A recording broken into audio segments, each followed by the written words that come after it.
నిన్న జరిగిన అసెంబ్లీ సమావేశాలు, ఈ అసెంబ్లీ సమావేశాల్లో మన ఆలగడ్డ నుంచి ముఖ్యంగా మన భూమా అఖిలప్రియ గారు అనేక అంశాలు అసెంబ్లీలో తీసుకురావడం నిజంగా మన ఆలగడ్డ తరఫున ఎమ్మెల్యే భూమా అఖిలప్రియ గారిని చాలా చాలా అభినందించుకోవాలి మనము.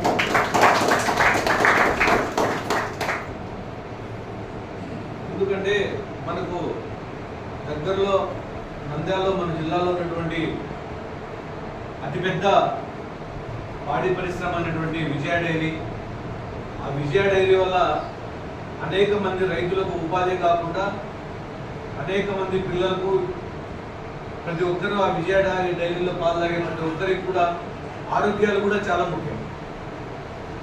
ఈ విషయాల్లో జరుగుతున్నటువంటి తేడాను,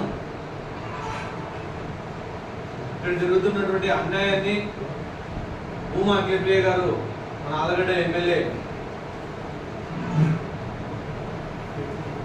అసెంబ్లీలో ప్రస్తావించడం చాలా చాలా అది మనం ఎన్నిసార్లు చెప్తున్నా చాలా గొప్ప విషయం. అంతేకాకుండా నియోజకవర్గంలోనే కాకుండా రాష్ట్ర స్థాయిలో కూడా అనేక అంశాలను భూమా అఖిలప్రియ గారు అసెంబ్లీలో ప్రస్తావించారు.